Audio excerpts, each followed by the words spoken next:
Another surprising development in Michael Jackson's life since the most recent edition of Michael Jackson: The Magic and the Madness have been the emergence of his ex-wife and the mother of two of his children, Debbie Rowe, in a surprisingly antagonistic manner, though she has said in the past that she has little interest in the upbringing of the children to whom she gave birth, Prince Michael and Paris. She apparently changed her mind once Michael was arrested. During the months after Michael's arrest, an alarmed Debbie attempted to contact him to discuss his state of mind. She knows how sensitive he is and she was concerned about him. However, she had another agenda. She also wanted to discuss the terms of the custody and visitation agreements, especially after learning that the Nation of Islam was involved in Michael's life. She is Jewish, having converted for her first marriage and was extremely upset, according to a close friend of hers, about Michael's new alignment with the Nation, an organization known to be anti-Semitic. It could be argued that it makes little sense, at least from public relations standpoint, for Michael Jackson to be involved with any organization deemed to be controversial. He has enough problems. However, that said, the Nation of Islam is an easy mark, and there has been a great deal of overheated media coverage of the organization's sudden association with the Jacksons because of its obviously biased cultural positions. In fact, fundamentalist religions usually do lean towards certain bases. For instance, Jerry Falwell and Pat Robertson were both overt of their disdain for Islam and for Muslims. There is open disdain at the top of many religions. Is Catholicism not openly against homosexuals? Fundamentalists of all religions often ignite emotions in people, no matter what the religion. Fundamentalist Jews, fundamentalist Christians, fundamentalist Muslims, etc. Debbie has said privately that she doesn't want her children around fundamentalists of any religion, and especially the Nation of Islam, because of its incendiary position against whites and Jews. Jermaine Jackson is a Muslim, though not a member of the nation. There are many confounding and contradicting stories about how the nation became involved in Michael's life, but the simple truth is that the organization contacted him and asked if he wanted their support, and he said yes. Michael welcomes all support of this time and seems happy to have it from any quarter. Is the nation merely involved in Jackson's security? As he and his handlers have insisted, or is the group actually managing his business affairs as strongly rumored? Is there some kind of religious brainwashing going on? It's doubtful. The Jehovah's Witnesses couldn't tell Michael what to do when he was a young adult, and Scientologists couldn't influence him either when he was with Lisa Marie. It's doubtful the Nation of Islam will be able to tell him what to do. However, for an artist who has never preached separatism or racism, the nation's involvement in his life is perplexing. To explain away the surprising association, it's claimed that those presently in his camp that Michael has known nation leader Louis Farrakhan since he was 6 years old. Excuse me, remarked a longtime Jackson family associate. Were they socializing back in Gary? Did he come by the house for pre-Jackson 5 rehearsals? Indeed, how did a 6-year-old boy who wasn't even famous yet met Louis Farrakhan in Gary, Indiana? Small world, isn't it? It is known, though, that 20 years ago Louis Farrakhan spoke out against Michael and criticized him as a bad example to the world's youth. All have been forgiven, apparently, because Farrakhan is now one of Jackson's supporters. We don't believe Michael is guilty, he said in a recent speech. There are a lot of people that know the mother who is accusing him and the little guy that he helped to heal, and they don't believe Michael is guilty. What happened to the presumption of innocence? See, black people are always guilty until they are proved innocent. White people are innocent until they are proved guilty. During this time, Michael Jackson should, it could be argued, only be presented in a way that is credible to critical thinking people and not just that faction of the public arena. His fans, mostly who will believe anything they are told as long as it's stated by a famous person or someone described as an official spokesman. Of course, as soon as Louis Farrakhan made his sweeping and untrue racial generalization and attempt to play on the basic fears of people of color, his support of Michael lost all credibility, or, as one pundit put it, too bad that after all these years, he doesn't know where to draw the line. It does seem that the nation has isolated Michael from those in his circle. Even his family members, such as his own mother, have had not access to him after the generous show of familial support at the arrangement. His video photographer, Christian Robinson, has not seen Michael since the day of the arrest either. He absolutely believes that the Nation of Islam has kept him away from the Jackson. At Michael's arrangement, a different videographer was at his side when the star leaped atop an automobile to greet his fans. He says that the Nation's influence is hopefully the closest thing to a GM Michael will ever see. It's easy to blame the nation for running interference between Michael Jackson and the others, especially lately. But if one traces Michael's story, there has always been some person or some group of people charged with isolating him and his own request.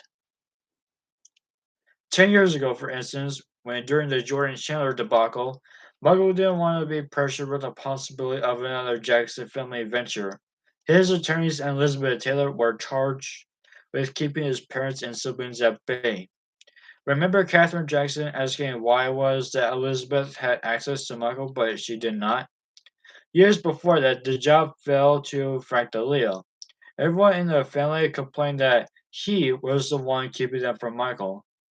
Before that, John Brecker was the person certain family members blamed for preventing them from having free access to Michael. Going all the way back to the late 1970s, Michael's manager, Juan Wisner, and Freddie Deming were targeted by Joseph and Catherine as being culprits responsible for ruining their relationship with Michael by not allowing them to speak with him. In truth, no one has ever kept Michael Jackson from anyone in his family or from certain staff members. Without his explicit request from that distance he created between them, the own financial or political agenda at hand in their association with Michael. However, to Michael they serve what he feels is a viable and habitable purpose. These shelter him from those he feels are out to drain him of whatever little joy he has left in life. Maybe his family has all the best of intentions and nothing but love for him these days. However, if Michael doesn't say it that way, and if he doesn't act as if he wants them in his life, the notion of their affection and loyalty is moot. Happy New Year. As far as David Rowe was concerned, for her to end up on the outside of Michael's present circle is a surprising occurrence. The question remains, though, as to whether or not she has the right to an opinion about Michael's children and the way they are being raised. She and Michael did have a custody and visitation agreement. While she did not have the custody, she was allowed a couple of visits a year if she wanted them, an opportunity of which she had not availed herself in the past. But it can be changed at any time, said her attorney with a showing of changed circumstances. Well, she gave away custody of her children. She apparently did not give away her parental rights. She can always go back to the courts and repetition to change custody, said one attorney. However, no one ever thought she would, but she did.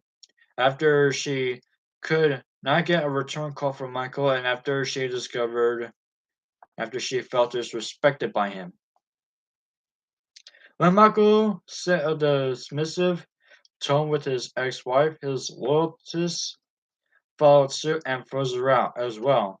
Suddenly, no one was returning her phone calls or those of her attorney. Whereas just a year earlier, Michael had called upon Debbie to appear in a documentary defending him against the Martin Poop smear allegations. Now he wanted nothing to do with her. Does she know I have enough on my hands? He asked one associate. Why can't she just leave me and my children alone? Well, Michael Jackson's associates held a major meeting at the Beverly Hills Hotel in January 2004 to discuss his future. Debbie was in a meeting of her own at the Ivy and Beverly Hills with two of Michael's former managers, Dr. Wisner and Ronald Connoisseur. They discussed her concern over the involvement of the Nation of Islam and in Michael's life, and also her options relating to child custody.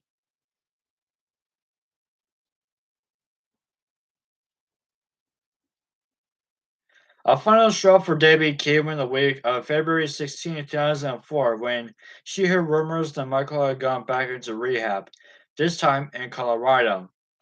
In truth, Michael was not in rehab in Colorado, but being there treated there by herbalist Alfredo Bowman for what source close to him describes as not really an addiction but definitely a dependency on morphine and the prescription drug Demerol.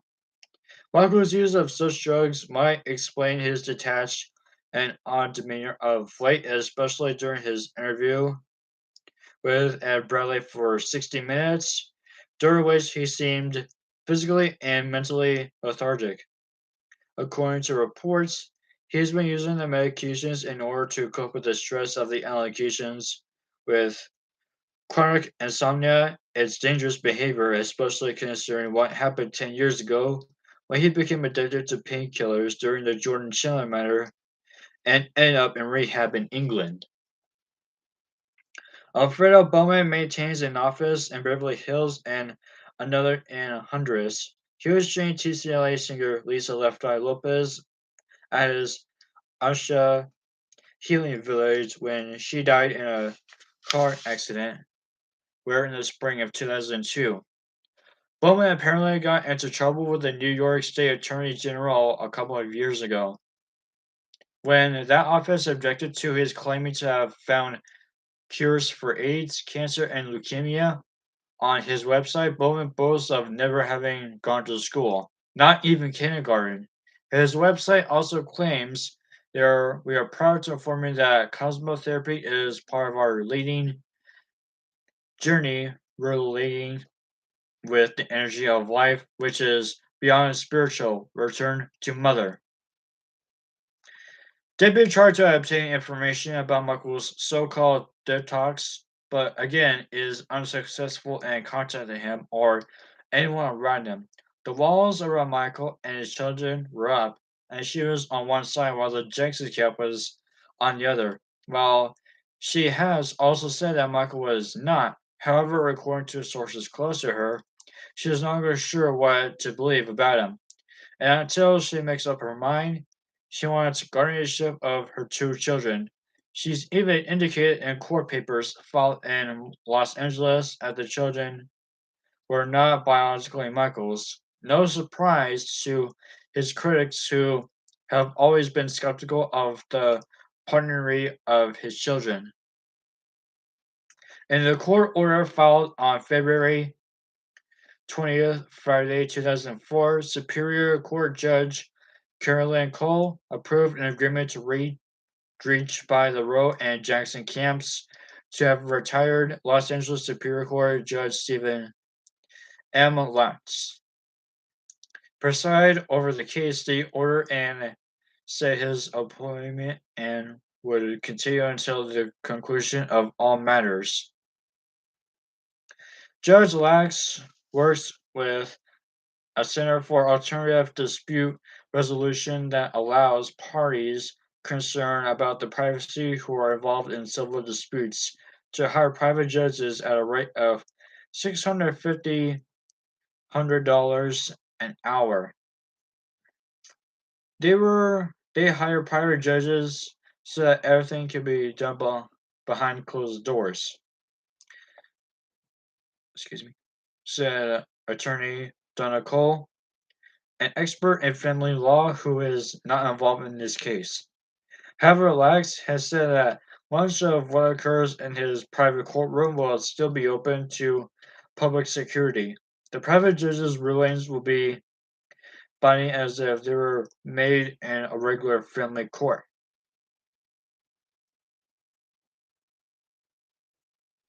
Mhm. While Michael does not wish for the matter to proceed as it is in the court system, he has had little choice in it. Ironically, the millions he has paid Debbie over the years have made it possible for her to become one of his biggest adversaries and maybe one of his biggest nightmares. He's going up against a woman who can afford to retain legal counsel as powerful as his own, and using money he has paid her to do it. Michael's signature in the paper work is big and sprawling as if he was extremely agitated when he committed it to the document. Those in his private world say that David Rose reemergence in Michael Jackson's life is an imposing force and isn't hurtful to him as of the allegations. In retrospect, Michael handled the matter of Debbie's discontent the way he handles most problems he tried to avoid. He has been repeatedly stated by those who know him. He is childlike in many ways, and it seems he has become more so in this last traumatizing year, especially when it comes to dealing with unpleasantness. Like a youngster facing some disagreeable situation, Michael simply could not or could not cope with it. He was frightened that David Rowe was positioning herself to pose as a serious threat to his family. His hands would shake when he would pick up the telephone to call her.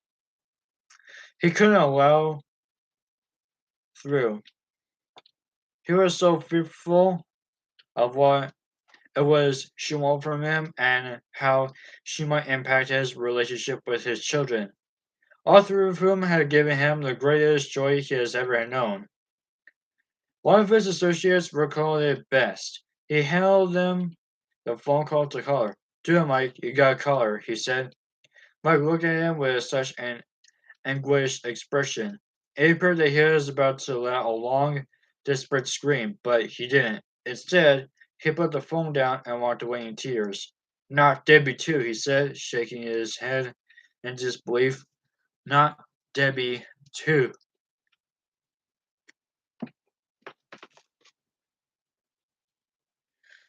All right.